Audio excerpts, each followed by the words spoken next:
Dude, so we got a definition of life, which is life is something which is directly responsive to thoughts and affections of a spirit. You don't even really die. Your consciousness is indestructible. If you want to look at what kind of life are you going to have in the afterlife, look at what you love. That makes you who you are. Love is keeping it going. It's the real you. So now what we're going to get is this is a play-by-play of the final transition for the human body to stop being the thing that's alive and for the human spirit to get separated from that. This is what we all go through when we're dying. And I'm surprised more people don't know about his account, because isn't this something that everybody's concerned about and interested in? You know, like, well, wait, what is it like? People who've had an NDE know what it's like because they've been through it. Yeah. And a lot of them lose their fear of dying when they go through that. But everybody else, unless we read those accounts, like, I don't know what it's going to be like. What's it going to be like? Yes. Does it hurt? Is it bad? Is it just like darkness falling over you? Or, right. You know, what is it? So this is what he says. When someone's body can no longer perform its functions in the natural world in response to the thoughts and affections of its spirit, which it derives from the spiritual world, then we say that the individual has died. That's interesting, because there wasn't that same level of debate about what is the moment of death. Like, are you brain dead, or are you dead, or mostly dead, you know, as Princess Bride says. I was going to say, yep. Inconceivable. Well, how about that for a definition of death? Yes, when your body is no longer capable of corresponding to the thoughts and feelings that you're having. So it's not that you're not having thoughts and feelings, it's just that the physical plumbing is worn out. You know, the physical instrument it's kind of it's a design feature. It seems like that the body just wears out and dies at some point. Yeah, well, it's just obvious to our viewers. Yes, that's right. This wearing out. A chilling illustration right before you. Undeniably.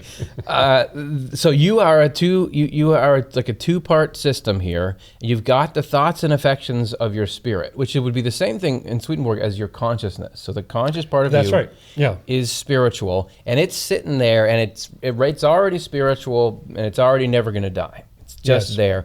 However, you got this physical robot that those impulses and thoughts are driving around. Death is when that thing can no longer accept commands from the mothership, which is your consciousness. And those things are present in every cell of the body. You know, often people wondered, where is the soul? Is it in the pineal gland or some other place? Yeah. But Swedenborg says it's in. If your cell is alive, if any cell in your body is alive, it's in there. It's in your whole organism. Dude, so we got a definition of life, which is life is something which is directly responsive to, what did he say, thoughts and affections of a spirit. Because I once read this book that's called What is Life?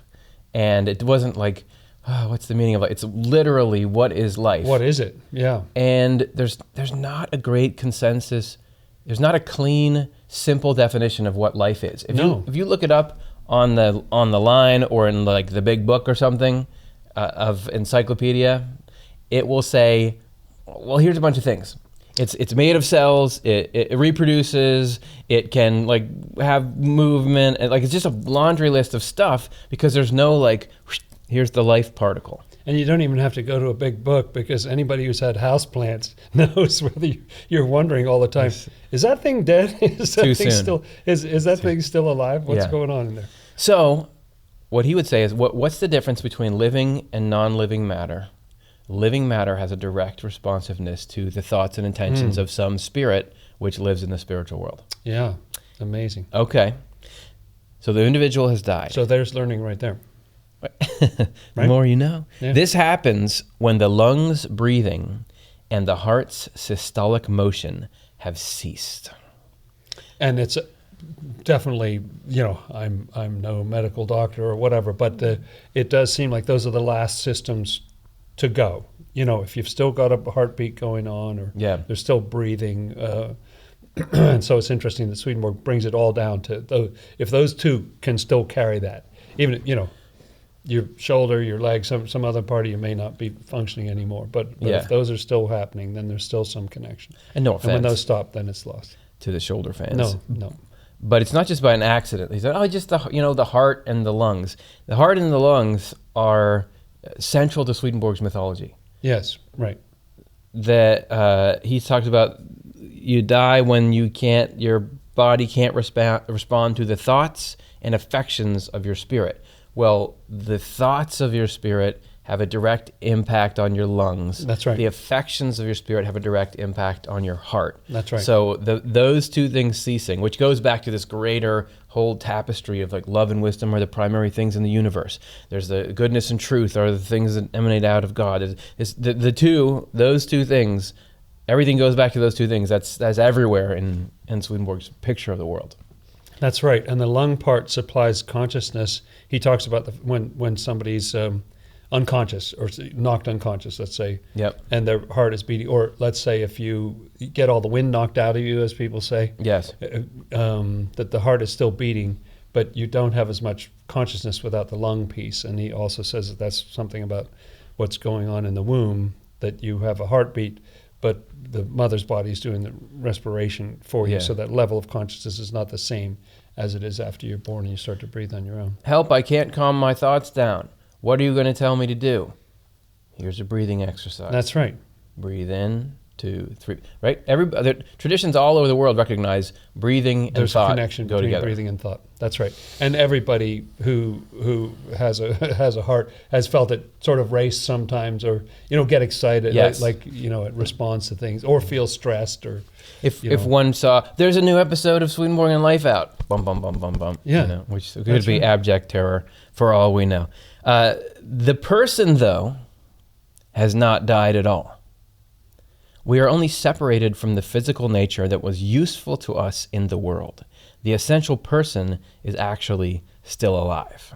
I got an analogy of this a while ago in my mind, of thinking that that you keep going on the highway. This is a modern sort of analogy, but you keep going on the highway. Your consciousness keeps going on the highway. You see your body exit. Like that's the experience. You've been your body. Yeah. And then at some point you realize, I had an experience once on I-95. Not a very pleasant experience, but we were driving back, and all of a sudden I saw a wheel rolling ahead of the vehicle. This was an old VW bus, and a wheel is rolling down the highway. And then I realized, that's my wheel. Like that was one of the wheels It's like, of the car that I was driving. Some slob lost his Yeah, wheel. lost I'm an a idiot, wheel. but whoa. Well, it's sort of like that. You're going to see your body takes an exit. But in other words, you don't even really die. Your consciousness is indestructible. Yeah. That consciousness keeps going. You just see the body exit at some A point. lot of people that have a near-death experience or something, they report having a hard time initially recognizing their own body. Yeah. And they're often out of there. They're Yeah. watching from some What's distance that? or something. What's that thing? It's the body's great, but it's just so obvious, it becomes so obvious it's not you. It's not you, it's just it's a thing that's useful. And if you've ever seen a dead body, it really is different than the living person. Like something has definitely left. Or the house plant. It just looks different. And even the plants. Yeah. Like last year we had these 2 cypress trees and we didn't water them when it got to be a drought. They're not coming back. And this year you can tell by the way the needles are drying out of the top of one of them, it's not coming back. And you should have watered it. Sorry. After this separation, our spirit stays in the body briefly, but not Interesting. But not after the complete stoppage of the heart, which varies depending on the cause of death. In some cases, the motion of the heart continues for quite a while, and in others, it does not. The moment it does stop, we are awakened, but this is done by the Lord alone. And you know what I think? So he's saying that the body, the spirit's kind of hovering around. But you know what happens now? Now we have all these near-death experiences all the time. You know what happens now is somebody dies, and then a little while later, clear. Yeah. And what is that? Clear. They shock you. That gets your heart going again. Yeah. Or they do That's CPR on you. What's that do? It gets your heart going Gets again. your heart going So again. somehow, Boom, they come back in. you're not that far gone that then it can come back in. Yeah. That's right. It's interesting, that sense of the spirit hovering around in the body for a while. And so from anybody's standpoint who didn't have a monitor on you or something, you might think, no, I think they're gone. Yeah. But if there's any little motion, it's like that spirit hangs around with any little motion there. So this is what it is to be awakened. He says, being awakened means having our spirit led out of our body and into the spiritual world, which is commonly called resurrection. The reason our spirit is not separated from our body until the motion of the heart has stopped is that the heart answers to affection, an attribute of love, which is our essential life, since all of us derive our vital warmth from love. Consequently, as long as this union lasts, there is a responsiveness, and therefore the life of the spirit is still in the body. Yeah, there's some correspondence in there, and so the love is keeping it going, and that is a cool image of how as the body shuts down, the love is that central. It's the last thing. It's the real you. Yeah, that's the last thing to go. Well, and that goes along with all throughout Swedenborg's recorded spiritual experiences. He's saying, listen, what you love makes you who you are. Yeah. You got to understand. You've got a mind, and it can know things, and you can believe certain things, but it'll always get pulled back to what you love. If you want to look at what kind of life are you going to have in the afterlife, look at what you love. That makes you who you are. Yeah. And here he's saying the thing that determines are you still connected to this body or not is the love correspondence. The love connection, yeah. Okay, now we're going to get a little bit into like how it feels, what the experience of it is actually like. I was brought into a state in which my physical senses were inoperative, very much then like the state of people who are dying. Okay, physical senses of just the actual senses in the body. Can't see anything. I've shut down. Not hearing, I'm not seeing. Yep. And check this out. I noticed that my physical breathing was almost suspended, with a deeper breathing, a breathing of the spirit, continuing along with a very slight and silent physical one. Don't you think of, if there's a spirit, you might see it in a movie, like, yes, it has the same shape as a person. Like, it's the same actor gets up. Right. Yeah, that's right. But they just do that shadowy effect where you can see through them. You don't think of, the spirit has lungs? The spirit has like airbags inside itself that it's breathing some other like spiritual oxygen. But this is a feature of how Swedenborg describes the spirit, is that everything the physical body has, the spirit has a spiritual version of that. So here, when his breathing is dialing as back far as it can to keep his body alive while he goes through this, the thing he feels is the breathing of his spirit. He starts to feel those lungs going because it's starting to stir. And where it is in the spiritual world, it's not oxygen there, it's something else, but it needs to breathe all the same. In one of the Corinthians, I think it's 1 Corinthians 15, but I forget right now, where it says that there's a spiritual body. There's a spiritual body and a physical body. Yeah. And so he's the spiritual body.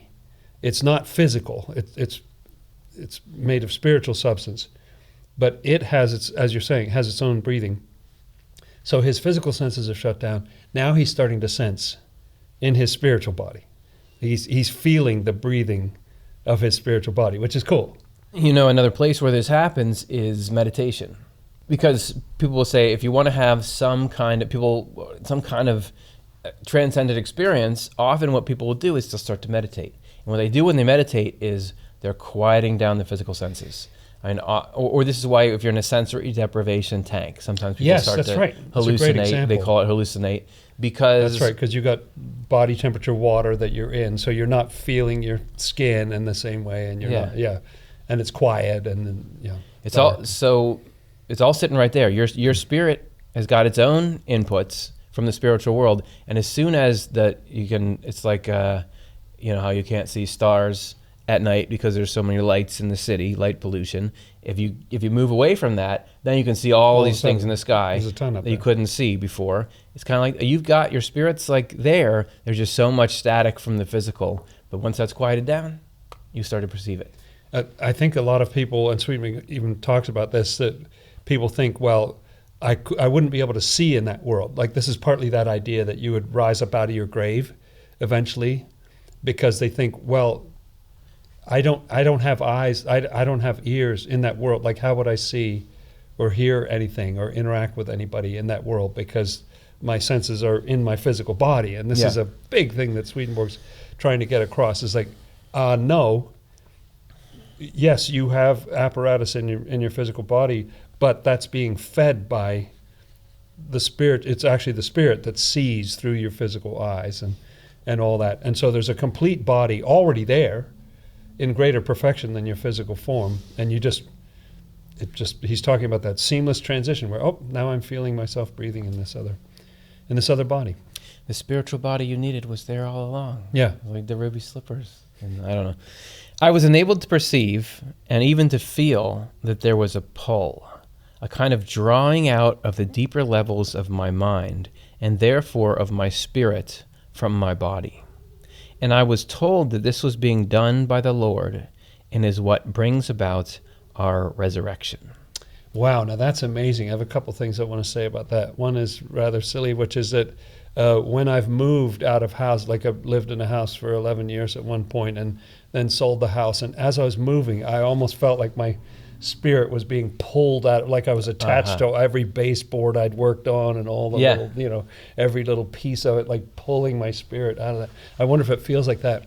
And the other thing I wanted to say is that near-death experiences talk about this, don't they? This kind of a suction, you find yourself moving through this tunnel or something, that there's that drawing that pulls you. What a connection your spirit has had with your body for so long, and then it gets peeled off.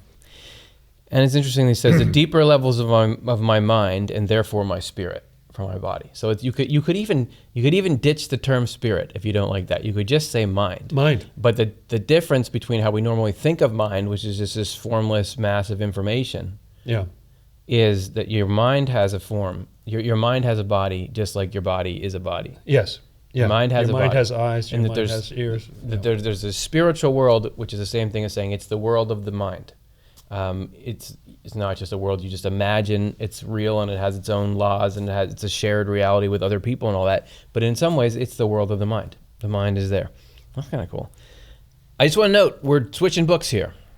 Because as we said before, he talks about this in Heaven and Hell, which is what we've been reading. He gives a very similar account of this experience in Secrets of Heaven. That's right. They both follow the same storyline, but there's cool details in each one. That's right. That are different than the others. So what I want to do is move over here and read this out of Secrets of Heaven 179. Great. It says, as soon as the internal organs of the body grow cold, oh, this is so wild, our living substances, wherever they are located, are separated out. This would happen even if they were lost in the 1,000 interlinking passages of a labyrinth. The Lord's mercy, which I had already experienced as a living and powerful pull, is so strong that it could not leave any living element behind. I love that. And I think one of the reasons that that when you have violence against Jews and they're very upset about it, it's because there's this belief that the body has to be whole. That's why the bombing is so horrific for them, because they believe that the body has to be together. It all has to be together. What's merciful about this teaching is that, no, it doesn't matter if you're blown into 1,000 pieces. That'll all get pulled. That doesn't stop the divine from doing its thing. It's going to pull all those things together and you'll be fine. You'll transition. Swedenborg talks about it a lot. He'll talk about Christians that have a belief that at the last day there's a resurrection and your body needs to be reassembled and come up out of the grave. That's right. There's at least three things in here that I think are quite remarkable and worth talking about. One is that the living substances, wherever they are located, are separated out. Because Swedenborg goes to great lengths, and we've gone to great lengths on this show to say, look, the physical and the spiritual are different dimensions. Yes. It's not, you cannot take a spaceship and just, that's it, we're just flying as fast as we can. We'll let you know when we get there. We're going to end up in the spiritual world, or even probably that you could get a microscope or a wormhole or something where you would somehow, you can't get there from here. They're totally separate. However, they are connected in a very significant way. So much so that it's not just like, all right, the body rolls off like a wheel and it doesn't matter. The substances, the living substances, so that your spirit body has to be separated by some process from your physical body. The two are connected across dimensions, and they need to be separated out. Right. Isn't that crazy? Yes, that is crazy. And it makes me think about what Swedenborg says about, like, he sometimes differentiates between matter and substance, which is interesting because it sounds like the same thing. Okay. But substance, it comes from a Latin meaning it's existing underneath. It's sort of behind. So he speaks about spiritual substance, and so that's interacting with this physical matter, and then you need to get the living bit of that out. So it gets anything living gets sort of hoovered up, for lack of a better word. Yeah. So, and you think about it like we once did a short video on this channel where we had iron filings and then sand, and we mixed those all together, and it's like just this one mass that if somebody said you can have $1 million once you completely separate these two, I don't want that $1 million. I don't want $1 million. It's not worth it. However, we got a magnet, and a strong magnet, pass that above it, and separates everything out. So it's like the Lord's mercy, which is the Lord's love for each of us in a position of need. It's got like a Dr. Jonathan Rose magnet. The Lord has that where he can pull everything that's you out of there. And he has that for each individual person. Amazing. That can't leave anything living behind. That pull that you feel, that's the Lord. That's the Lord's mercy. Yeah.